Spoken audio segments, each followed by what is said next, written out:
হাইকোর্টের বিচারপতি বিচারের নামে সারাটা জীবন অবিচার করে মানুষের জীবন নষ্ট করে দিয়েছে। কোরআনের পাখি আল্লামা দেলাওয়ার হোসাইন সাইদি রহমতুল্লাহ আলাইহি তাকে ফাঁসি দিতে পারে না, এর জন্য লোকটা আফসোস বলছে, আমি সাইদিকে ফাঁসি দিতে পারলাম না, এটা আমার জীবনের বড় আফসোস। আল্লাহ পাক এত বেশি অপমান তারে করেছে, কলার পাতা শুইয়েছে। বর্ডার থেকে যখন পালিয়ে যাবে জনগণ তাকে গলায় গামছা দিয়ে টানতে টানতে নিয়ে আসতেছিল। গলায় গামছা দিয়ে নিয়ে যায় কাদের? চোর। বলেন বলেন, আসলে তো একটা চোর। কাছে ওর প্রায় ৭৫ লাখ টাকা ছিল। কোথায় পেলেন আপনি এত টাকা? হিসাব আর বলতে পারে নাই, কোথায় পেয়েছি টাকা বলতে পারে নাই। ওদের যা ছিল জালেমদের প্রত্যেকের চরিত্র এরকম, যা করবে কোনটারও হিসাব দিতে পারবে না। আল্লাহ এত নিচে নামিয়েছে যে ওর বিসি পর্যন্ত উড়ে গেছে। বেশি নেই। আমি যেই জেলখানায় যেই সেক্টরে থাকতাম, যেই ফাঁসির কন্ডেম ছিল, ওই শয়তানকে শুনলাম নাকি সেখানে রেখে দিয়েছে। কয়েকদিন আগে এক কারারক্ষীর সাথে দেখা হয়েছিল, বলছে হুজুর শয়তান আমার আন্ডারে আছে। আমাদের সাথে যেমন কড়াকড়ি করতেন, ওই শয়তানের সাথে ডবল কড়াকড়ি করবেন। ওর কারণে বিচারের এই প্রহসন নামে হাজারো মানুষ দুনিয়া থেকেই জাহান্নামের মতো সময় কাটিয়েছে। আমি নিজেও তো ৩টা বছর ফাঁসির এই কন্ডেম ছেলে যোগাযোগ বিচ্ছিন্ন হয়ে এ সমস্ত বিচারপতি নামের কলঙ্ক আর এদেরকে যারা চালিয়েছে এদের কারণে আল্লাহ আজ মনে হচ্ছে সব খাপের খাপ শোধ তুলতেছে। আল্লাহ পর্যন্ত জালেমদের কথা দিয়েছেন যে জালেমদের বাড়ি ঘর আমি গোছাড় গৃহ বানিয়ে দিয়েছি। শুনতে এসেছি আমরা, নাকি অন্য উদ্দেশ্য আছে আমাদের? এটা দল মত জাতি বর্ণ ধর্ম নির্বিশেষে সবার অনুষ্ঠান, শুধু মুসলমানদের জন্য না। হাত্তা ইয়াসমাআ কালাম আল্লাহ সুম্মা আবলিগহু মা'মানা। হে নবী, অন্য ধর্মের মানুষও যদি কোরআন শুনতে আসে, নিরাপদ এবং নিরাপত্তার সাথে তাদেরকে শোনার ব্যবস্থা করে বাড়িতে পৌঁছিয়ে দিন। সুতরাং আজকের এই অনুষ্ঠান টাঙ্গাইল গোপালপুরের মানুষের, শুধু মুসলমানের না। আদা বায়ানুল লিন্নাস, এটা মানুষের জন্য বর্ণনা। মানুষকে শুধু মুসলমান, শুধু খ্রিস্টান, শুধু হিন্দু, পৃথিবীতে ৪৫০০০ ধর্মের মানুষ আছে। যে ধর্ম অনুসরণ করুক না কেন সে মানুষ। সে কি? আরো জোরে বলেন কি? আমাদের দেশে আমরা যেহেতু মানুষ হিসাবে মুসলিম সংখ্যাগরিষ্ঠ, আমরা ৯৬% মুসলমান বলি এই দেশে।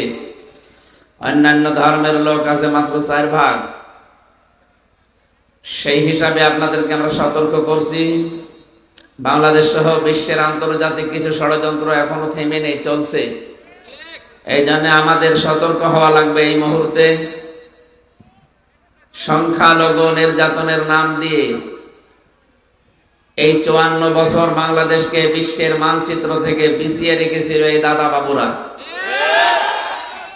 ওরা এখনো এটা চালিয়ে যাচ্ছে, এখনো বসে নেই। আমরা আলেম ওলামা যারা আছে, নবীর ওয়ারিস, বারবার বলেছি, আপনি যদি কোনো মুসলমানের গায়ে হাত তোলেন একটা গুনাহ হবে।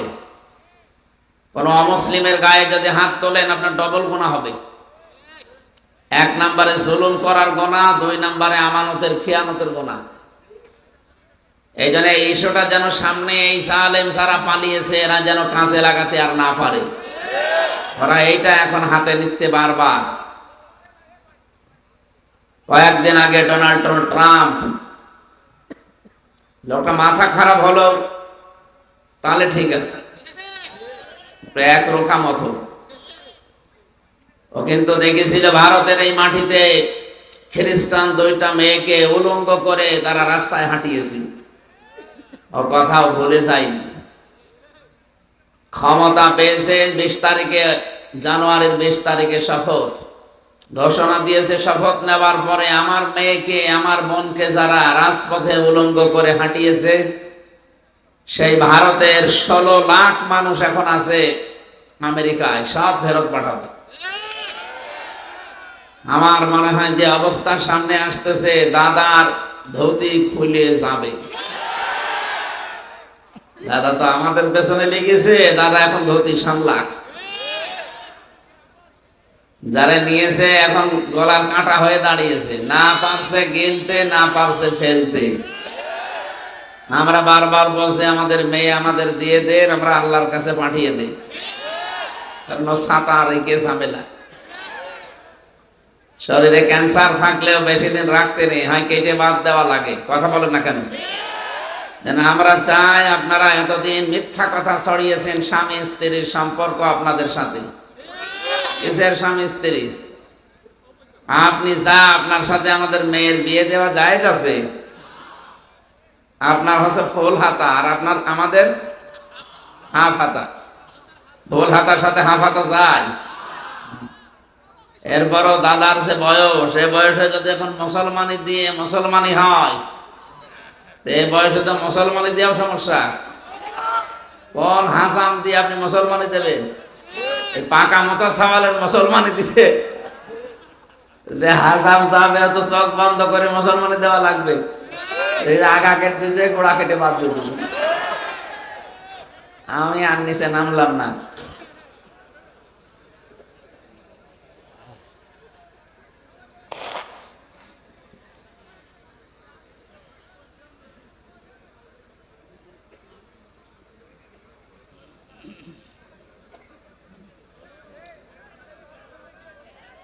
আমরা আল্লাহ কোরআনের অনুষ্ঠান থেকে এটা রেকর্ড হচ্ছে, সারা দুনিয়ায় ছড়াচ্ছে, লাইভ চলছে। সবাইকে আহ্বান জানাচ্ছি, বিশেষ করে আমাদের প্রতিবেশী তো পাল্টানো যায় না, এই জন্য বলছি আপনাদের স্বভাব পাল্টান।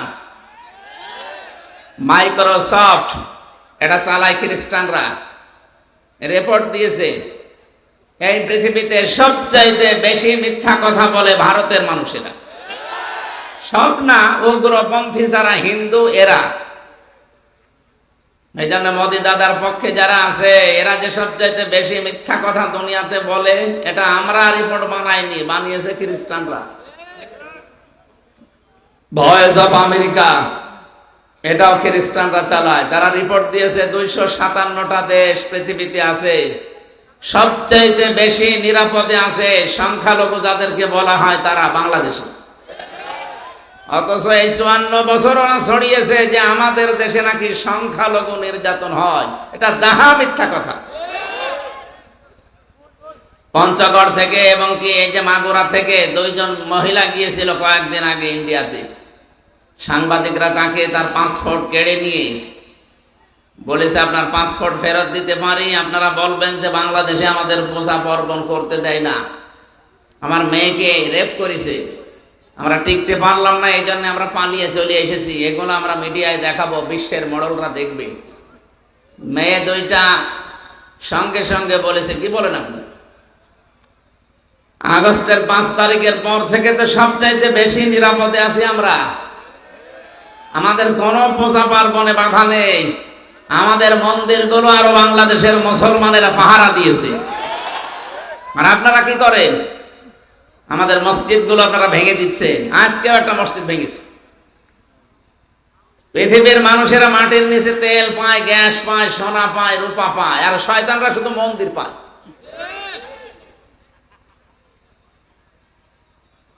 আল্লাহর ঘরগুলো ভাবে একটার পর একটা ভেঙে দিচ্ছেন, আপনি তো টের পাচ্ছেন না বাস্তবতা কি? আপনার বাপ দাদারা এর আগে আল্লাহর ঘর ভাঙতে এসে কাসফি মাকুল হয়ে গেছে। আমরা দেখতে পাচ্ছি আপনাদের অবস্থাও তাই হবে। অলরেডি 7 সিস্টার ভাঙা আরম্ভ হয়ে গেছে। আজকে সকালের খবর দেখেননি, চীন ভারতের ভেতরে একটা রাজ্যকে নিজেদের রাজ্য বলে অলরেডি ঘোষণা দিয়ে দিয়েছে। 7 সিস্টার যদি ভেঙে যায়, আর আমরা জানি এগুলো সব আমাদের আন্ডারে আসবে। ডক্টর মোহাম্মদ ইউনূস মাথা না, ওটা একটা ম্যাগনেট। 37টা দেশের ভিসা সব বাংলাদেশে নিয়ে চলে এসেছে ইন্ডিয়া থেকে। এর পাচ্ছেন কি করেছে? আমরা দেশটাকে গড়তে চাচ্ছি, আপনারা যদি প্রতিবেশী হিসাবে পারেন আমাদের সাহায্য করেন, সমর্থন জানান, না পারলে চুপ থাকেন। প্রতিবেশী যেহেতু পাল্টানো যায় না, এই জন্য আমরা আর কিছু বললাম না। আমরা জানি আমাদের এই মেয়েটা পালিয়ে গিয়ে উল্টা পাল্টা করাচ্ছে আপনাদেরকে দিয়ে। এই জন্য চাচ্ছি মেয়েটারে আমাদের এই যে পাবনা আছে না, হেমায়েতপুর, এখানে অন্তত 14 বছর রেখে দিতে। কারণ এদেশে ওর চাইতেও কঠিন জায়গা আয়না ঘরে বহু মানুষকে আপনি 14 বছর রেখে গিয়েছিলেন। আমি নিজে তো সাক্ষী, আমিও ছিলাম আয়না ঘরে মিনিটায়। আমি দেখেছি কত মানুষ ওখানে 2 বছর, 5 বছর, 7 বছর, 10 বছর, 14 বছর পড়ে আছে। এটা তাও মিনি, ছোটটা, বড়টাই তো আমি চাইনি। কত কঠোর অবস্থা সেখানে। এই জন্য বিষয়গুলো সব আপনারা জানেন। আমি বহু আলোচনায় এই জুলুমের কিছু কিঞ্চিত তুলে ধরার চেষ্টা করেছিলাম শিক্ষার জন্য। জালেমদেরকে আল্লাহ এত করুণ পরিণতি এমনি দেয়নি, দেওয়ার পেছনে কারণ আছে। আল্লাহ রাব্বুল আলামিন বলেন, ফাতিলকা বুয়ুতুহুম খাবিয়াতান বিমা যালামু। সূরা নামল 19 নাম্বার পারা 20 নাম্বার পৃষ্ঠার 7 নাম্বার লাইনের 52 নাম্বার আয়াতে আছে। আধুনিক তাফসিরে পাবেন। আল্লাহ বলেন, এই সেই ঘরগুলো। আল্লাহ যেন নিজের আঙ্গুল দিয়ে দেখাচ্ছেন বাংলাদেশের দিকে, এই সেই ঘরগুলো। খাওয়াবিয়াতান, আমি জনশূন্য করে দিয়েছি, পরিত্যক্ত বানিয়ে দিয়েছি। বিমা যালামু, এই জালেমদের জুলুমের কারণে। কি জুলুম করেছিল তারা! 15টা বছর অনেকে ঘরে থাকতে পারে নাই, কবরস্থানেও ছিল, বাঁশতলায় ছিল, গাছতলায় ছিল, কেউ আখের ক্ষেতের ভেতরে মাছা বানিয়ে বছরের পর বছর কাটিয়েছে। এরকম মানুষ বাংলাদেশে নেই। একটা স্বামীর কাছে স্ত্রীকে থাকতে দেননি, সন্তানের কাছে বাবাকে থাকতে দেননি। সব চাইতে মারাত্মক অপরাধ আপনার এই আয়না ঘরটা। 18 কোটি মানুষও যদি মাফ করে দেয়, ব্যারিস্টার আরমানের বউ আপনাকে মাফ করবে না। কি করেছিলেন? সকালবেলা কয়েকটা ছোলা দিয়েছে তো পচা, দুপুর বেলা 1 মুঠ ভাত দিত, তাও মনে হচ্ছে কেউ মাখিয়ে দিয়েছে। ওই 3 নাম্বার চাউল, যে পিটানো পিটার তো রাতের বেলা সারা রাত দেখতাম অনেকে কান্নাকাটি করছে। আমার ভাইরা, জালেমদের এই জুলুমের কারণে মহান আল্লাহ তাদের বাড়ি ঘর পর্যন্ত অভিশপ্ত বানিয়ে দিয়েছে। এর বাস্তব প্রমাণ আমার কুষ্টিয়া আর হানিফের বাড়ি। আপনি যে দেখে আসেন, বাড়িটা উজাড় গৃহ হয়ে গেছে, জনশূন্য। শয়তানও বাস করে না, কারণ এখন ওটা গণ টয়লেট হয়ে গেছে। শয়তান ওখানে থেকে মরবে তো পায়খানা খাওয়া লাগবে। কি কথা বলে না কেন? কয়েকদিন আগেও গিয়েছিলাম, যে দেখি 8-9 জন করে একবারে যাচ্ছে, কেউ এদিকে কেউ এদিকে কেউ এদিকে। মনে হচ্ছে যে জামাতবদ্ধ টয়লেট চলছে। জালেমদের সারা দেশের বাড়ি ঘরের অবস্থা একই। এমনি আল্লাহ এটা করে না, এদের জুলুম একেবারে সর্বশেষ পর্যায়ে পৌঁছে গেছে। ইন্নামা নুমলি লাহুম লিয়াজদাদু ইসমা। রব্বুল আলামিন বলেন, হে পৃথিবীর মানুষেরা, যখন তোমাদের পাপ পরিপূর্ণ হয়ে যায়, তখন তোমাদের আমি আল্লাহ অপমানজনক শাস্তি দেই। হাইকোর্টের বিচারপতি বিচারের নামে সারাটা জীবন অবিচার করে মানুষের জীবন নষ্ট করে দিয়েছে। কোরআনের পাখি আল্লামা দেলাওয়ার হোসাইন সাইদি রহমতুল্লাহ আলাইহি তাকে ফাঁসি দিতে পারে না, এর জন্য লোকটা আফসোস। বলছে, আমি সাইদিকে ফাঁসি দিতে পারলাম না, এটা আমার জীবনের বড় আফসোস। আল্লাহ পাক এত বেশি অপমান তারে করেছে, কলার পাতা শুইয়েছে। বর্ডার থেকে যখন পালিয়ে যাবে, জনগণ তাকে গলায় গামছা দিয়ে টানতে টানতে নিয়ে আসতেছিল। গলায় গামছা দিয়ে নিয়ে যায় কাদের? চোর। বলেন বলেন, আসলে তো একটা চোর।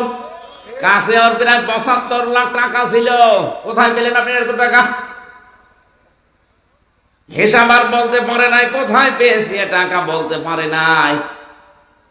ওদের যা ছিল, জালেমদের প্রত্যেকের চরিত্র এরকম, যা করবে কোনোটারও হিসাব দিতে পারবে না। আল্লাহ এত নিচে নামিয়েছে যে ওর বিসি পর্যন্ত উড়ে গেছে। বেশি নেই। আমি যেই জেলখানায় যেই সেক্টরে থাকতাম, যেই ফাঁসির কন্ডেম ছেলে, ওই শয়তানকে শুনলাম নাকি সেখানে রেখে দিয়েছে। কয়েকদিন আগে এক কারারক্ষীর সাথে দেখা হয়েছিল, বলছে হুজুর শয়তান আমার আন্ডারে আছে। আমাদের সাথে যেমন কড়াকড়ি করতেন, ওই শয়তানের সাথে ডবল কড়াকড়ি করবেন। ওর কারণে বিচারের এই প্রহসন নামে হাজারো মানুষ দুনিয়া থেকেই জাহান্নামের মতো সময় কাটিয়েছে। আমি নিজেও তো 3টা বছর ফাঁসির এই কন্ডেম ছেলে যোগাযোগ বিচ্ছিন্ন হয়ে এ সমস্ত বিচারপতি নামের কলঙ্ক আর এদেরকে যারা চালিয়েছে এদের কারণে আল্লাহ আজ মনে হচ্ছে সব খাপের খাপ শোধ তুলতেছে। আল্লাহ পর্যন্ত জালেমদের কথা দিয়েছেন যে জালেমদের বাড়ি ঘর আমি গোছাড় গৃহ বানিয়ে দিয়েছি। কেন জানো? আমি আমার জীবন থেকে একটা কথা বলছি কয়েক মিনিটে। হজে গিয়েছিলাম 16 সালে, কাবা তাওয়াফ করছিলাম, 7 চক্কর দেওয়ার পর একটু উপরে গেলাম, যে দেখি আমার পেটে মারাত্মক ব্যথা। এক পুলিশকে ডাক দিয়ে বললাম, ইয়া আখি তামাল, এদিকে আসেন তো ভাই। উনি বলছে কি? আমার পেটে ব্যথা করছে, এতক্ষণ আমার ভালো লাগছিল, পেটে ব্যথা করে, এখানে কি সমস্যা? আমার বলছে আপনি জানেন না এটা কোন জায়গা? না তো। ওনার ভাষা দিয়ে আমার জিজ্ঞাসা করছে, ইয়া হাজি আল হুজ্জা তাইনা বিলাদুকা, হাজি দেশ কোথায়? জি তুমি বাংলাদেশ। বাংলাদেশ থেকে এসেছি। আমারে বলছে হাজি আপনি এখনো এই জায়গাটা চিনতে পারেননি, এটা আবু জেহেলের বাড়ি। আপনি পায়খানা না করে এখনো দাঁড়িয়ে আছেন, তাড়াতাড়ি করেন। পায়খানা করে দেখি আমার পেটের ব্যথা ভালো হয়ে গেছে। আল্লাহ যেন আমাকে হাতে ধরে জিজ্ঞাসা করতে যাচ্ছে, হামজা এত টাকা খরচ করে 6500 কিলোমিটার দূর থেকে আসলে আর ওই শয়তানের বাড়ি পায়খানা না করে চলে যাবা, তাড়াতাড়ি করো। জালেমেরদের বাড়ি ঘর পর্যন্ত আল্লাহ রাখে না, ওগুলো অভিশপ্ত করে দেয়। এর প্রমাণ আজ বাংলাদেশের এই জালেমদের বাড়িগুলো হেফাজতের শাপলা চত্বর একেবারে পরিষ্কার করার পরে যিনি ভিডিও বার্তা দিচ্ছিলেন আপনাদের এই জেলায় বাড়ি, কথা বলেছেন, এখন শুয়ে আছে ফ্লোরে। সেদিন আমার মধুপুরে মাহফিল ছিল, উনি এসেছিল রিমান্ডে। ওখানে যিনি জামাত ইসলামের দায়িত্বে আছে তারে ডাক দিয়েছে যে আমাকে যেন আর অপমান করা না হয়। অপমানের কি দেখেছেন কি আপনি? এই বাংলাদেশে ইসলাম আর মুসলমানদের বিরুদ্ধে সবচাইতে বেশি ষড়যন্ত্র যারা, ক্ষতি যারা করেছে তাদের ভেতরে আপনাদের এই লোক 10 জন যদি দেশে থাকে তার ভেতরে গোলামি একজন। এগুলো মানুষ নামে কলঙ্ক। বাড়ি ঘর দেখে আসেন কি অবস্থা করেছে জনগণ। সবচাইতে বেশি আমার মনে হয় এই খুলনা বিভাগে হয়েছে। জালেমদের একটা বাড়ি ঘর রাখে নাই মানুষের। আল্লাহ বলেন এ পর্যন্তই না, এর পরের অংশ তোদের জন্য শিক্ষা আছে। ইন্না ফি যালিকা লায়াতাল লিকাউমিন ইয়ালামুন। এখানে লামে তাকিদ আছে, আল্লাহ তাকিদ দিয়ে জানিয়েছেন অবশ্যই এর ভেতরে শিক্ষা আছে যারা জ্ঞানী সম্প্রদায় তাদের জন্য। যে জালেমদের এত বড় শিকড় যদি আমি আল্লাহ কেটে দিতে পারি, ফাকাতিআ দাবিরুল কওমিল্লাযিনা যালামু, জালেমদের শিকড় কাটা হয়ে গেছে। কতিয়া এটা মজহুর, এর ফাইল জানা নেই, এর কর্তাকে জানা নেই। জালেমদের শিকড় কাটা হয়ে গেছে, কে কেটেছে কেউ জানে না। সারা বাংলাদেশে জালেমদের যত বাড়িঘর প্রতিষ্ঠান, যেখানে বসে বসে জালেমরা দুর্বিসন্ধি করত, আপনি খোঁজ খবর নিয়ে দেখেন কে ভেঙেছে কেউ জানে না। এক কথা বলছে না কেন? একটা মানুষকে বলতে পারেন যে উনি ভেঙেছে, না কেউ জানে না কে ভেঙেছে। হানিফের বাড়ির পায়খানার প্যান পর্যন্ত জনগণ খুলে নিয়ে চলে গেছে, কে নিয়ে গেছে কেউ জানে না। তাহলে আমাদের এখানে কি নেওয়া দরকার? আমাদের শিক্ষা হচ্ছে জালেমদের এত বড় শিকড় একেবারে ইউনিয়নের দারওয়ান থেকে শুরু করে সংসদ পর্যন্ত সব জায়গায় জালেমদের লোক সেট করা ছিল, স্তরে স্তরে ভাগ করা ছিল। এত বড় শিকড় যদি আল্লাহ উল্টিয়ে দিতে পারে, আগামীতে যারা চেয়ারে বসবেন তারাও যদি জনগণের উপরে জুলুম করেন, আপনাদের বাড়ি শ্মশান হয়ে যাবে। আমরা অনেককে দেখতে পাচ্ছি এখনো আগস্টের 5 তারিখের পরে অনেকে কাজে লেগে পড়েছেন। কি হয়েছে কি আপনার? বারবার লন্ডন থেকে উনি ভিডিও বার্তা পাঠাচ্ছে, পাগল হয়ে গেছে লোকটা, যে শুরু করেছে কি। আপনি বাস্তবতা বোঝেন কিছু? সব নখদর্পণে আছে, গোয়েন্দা বিভাগের সাথে খোঁজ রেখেন। নারায়ণগঞ্জের বন্দরে আপনি চাঁদাবাজি করবেন, গাইবান্ধায় আপনি জজের কাছে 50 লাখ টাকা চাঁদা চাবেন, মনে হচ্ছেন কেউ কিছু জানে না। অন্যের ঘরে এসে ডিম পাড়বেন, কেউ কিছু টের পায় না, সব ওদের নখদর্পণে। সর্বোচ্চ যিনি দায়িত্বে আছে বাংলাদেশের গোয়েন্দা বিভাগের, আমি কয়েকদিন আগেও কথা বলেছি, উনি আমারে বলছিলেন আমরা সব পর্যবেক্ষণ করছি। আগস্টের 5 তারিখের পর থেকে জানুয়ারির 5 তারিখ বা 4 তারিখ পর্যন্ত সব আমরা দেখছি, কে কোথায় কি করে। কারণ আমি রিমান্ডে গিয়ে এই বিষয়গুলো সব দেখেছি। আমার ম্যাডাম কোথায়, সেই মাওলানা আমিরুল ইসলাম বেলালের সাথে সাথীরা আমার রিমান্ডে যেন শাস্তি কম দেয় এ বিষয়ে একটু কথা বলেছে, সেটা আমার পরের দিন ওরা দেখাচ্ছে। এই দেখেন কোথায় কি বলছে। আপনি মনে করছেন আমি ঘরের ভেতরে যে কি করছে কেউ তো টের পাচ্ছে না? কে বলেছে আপনাকে? মোবাইলে কথা বলার প্রশাসনের সামনে কথা বলা সমান। মনে করে অনেকে যে আমরা ইন্টারনেটে কথা বলি, কিসের ইন্টারনেট? সব ওদের কাছে মেশিন আছে। আপনি হোয়াটসঅ্যাপ বলেন, ইমো বলেন, মেসেঞ্জার বলেন, যত কিছু আবিষ্কার হয়েছে সবগুলো শয়তানদের কাছে কিন্তু ছিল, আর এখন যারা আছে তাদের কাছেও আছে। আপনি পায়খানার ভেতরে বসে বসে কি করছেন ওইটা ওরা মনে হয় দেখতে পাচ্ছে। হ্যাঁ, এত সূক্ষ্ম জিনিস নিয়ে এসেছিল ইসরায়েল থেকে।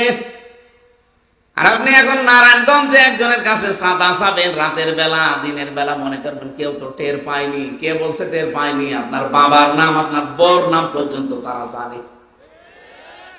তারা শুধু একটু দেখতেছে কে কেমন কাজ করে। দেখি বৈষম্য বিরোধী ছাত্র আন্দোলন যে উদ্দেশ্যে হয়েছিল, আসলে উদ্দেশ্যটা কারা ঠিক রাখতে পারে এইটা তারা কিন্তু দেখতেছে।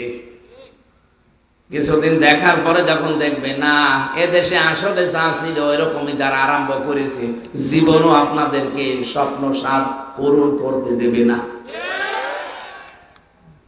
বাস্তবতা বুঝবেন আপনি। আজকেও তারেক জিয়া সকালে আর ভিডিও কনফারেন্স দিয়েছে না যে আমরা কিন্তু ক্ষমতায় এখনো আসি নাই, আমরা ক্ষমতায় আসি নাই, জনগণ আমাদেরকে দেয়ও নাই।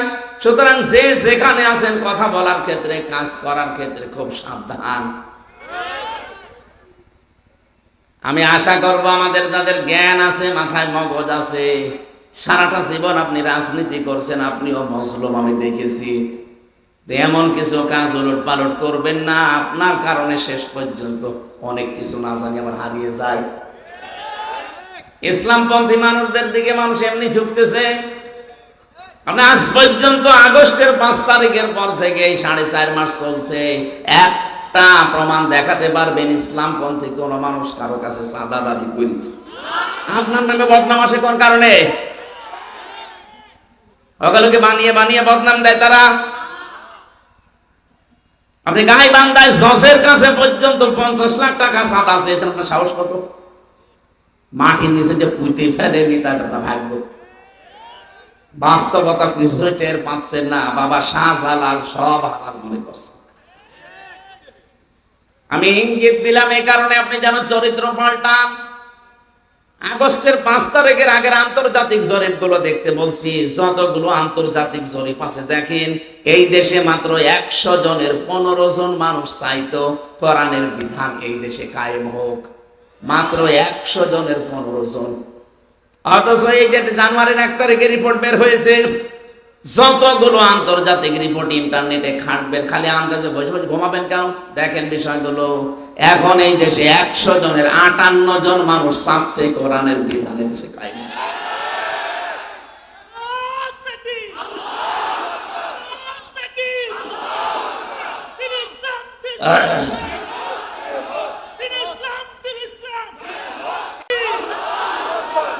গত পরশুদিন গোবিন্দ পরামানিকের কথা শোনেননি? একটা হিন্দু গাইবান্ধায় আমিরে জামাতের আগে একজন হিন্দু পুরোহিত ঠাকুর সে বক্তব্য দিয়েছে না যে দেশে ইসলাম যদি আসে আমরা সবচাইতে বেশি নিরাপদে থাকব।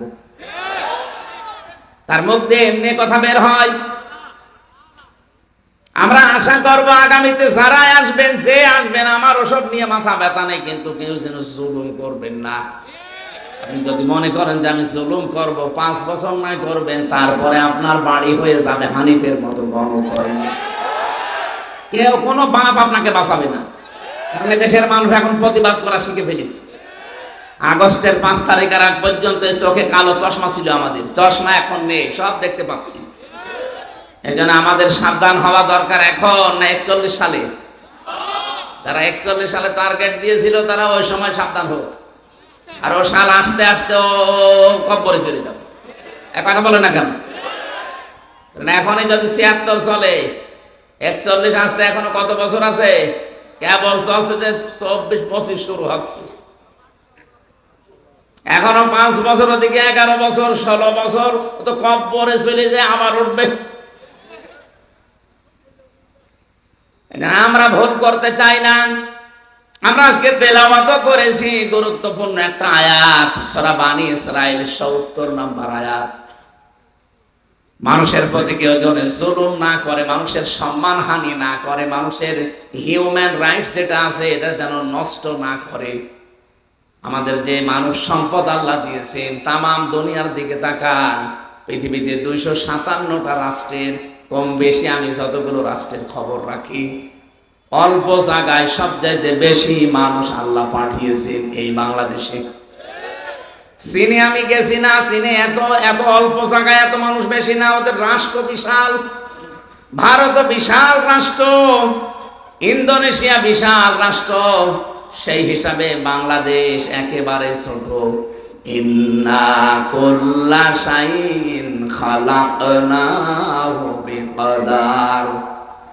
সূরা কমারের 49 নম্বর আয়াতে আল্লাহ বলেন, এই পৃথিবীতে আমার কোন সৃষ্টি আমি আন্দাজে তৈরি করিনি, প্রতিটি সৃষ্টি পরিমিতভাবে একেবারে যতটুকু লাগবে ততটুকু বানিয়েছি। বাংলাদেশে আল্লাহ যেহেতু সম্পদ বেশি দিয়েছেন, আমাদের উপরের ভাগে আল্লাহ সবুজ আর নিচে হাজারো খনিজ সম্পদ দিয়ে সাজিয়ে রেখেছেন। এদেশে যত খনিজ সম্পদ আছে তামাম দুনিয়া ঘুরলেও আপনি এত পাবেন না। পৃথিবীর বহু দেশে আল্লাহ আকিস গ্রুপে আমি চাকরি করি, তাদের খতিব, এই হিসাবে বহু দেশে আল্লাহ আমাকে তাদের মাধ্যমে ঘুরিয়েছে। এই ছোট জীবনে যতগুলো দেশে আমি গেলাম, এই ছোট্ট জায়গা হিসাবে এত সম্পদ পৃথিবীর কোন রাষ্ট্রে নেই। সৌদি আরব বাংলাদেশের চাইতে 14 ডবল বড়। কত?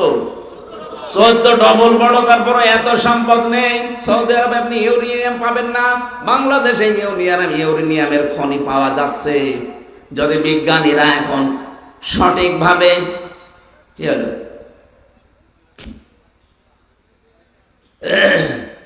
সঠিকভাবে এটা তুলে আনতে পারে, সেই দিন ঘোষণা হবে যে হ্যাঁ ইউরেনিয়াম পাওয়া গেছে, ওই দিন বাংলাদেশটা বিশ্বের বুকে একটা মাতব্বর রাষ্ট্রে পরিণত হয়ে যাবে।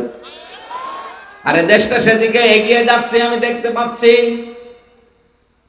আল্লাহ রাব্বুল আলামিন কোরআনে কারীমের সূরা বানী ইসরাঈলের 70 নম্বর আয়াতে 4টা নিয়ামতের কথা আমাদেরকে স্মরণ করিয়েছেন। আমরা জানি 4টা নিয়ামতকে সামনে রেখে আমার আল্লাহ গুণগান এবং তার ইবাদত বাড়িয়ে দেই, শুকরিয়া। জবান খুলে এবার কোরআন এই আয়াত থেকে কিছু শোনার জন্য, বোঝার জন্য আপনি পড়তে পারেন।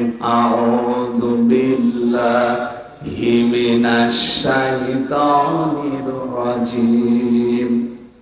বিসমিল্লাহির রহমানির রহিম। ওয়ালাকাদ কাররামনা বানি আদম ওয়া হামালনাহু ফিল বাররি ওয়াল বাহর ইলা আখির আয়াত। সূরা বানী ইসরাঈল বানি মানে সন্তান, ইসরাইল মানে একটা বংশের নাম। এই বংশে আল্লাহ ৭০,০০০-এর উপরে নবী আর রাসূল পাঠিয়েছিলেন। একটা দামি বংশ, শরীয়তের অনেক বিধান আল্লাহ সূরার ভেতরে দিয়েছেন।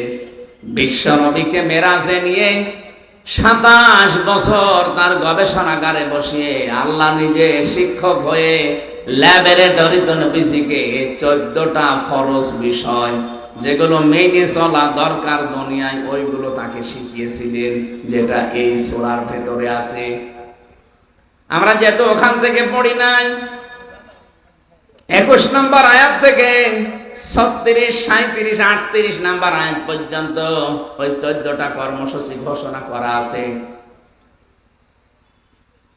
ওটা যদি মেরাজের সবে মেরাজের রাত হতো বা রজব মাস এখন চলতো, তাহলে ওই বিষয়গুলো আমরা তুলে ধরতাম। এখন আমরা তেলাওয়াত করেছি যেখান থেকে, তাফসীর আমরা এখান থেকে করছি।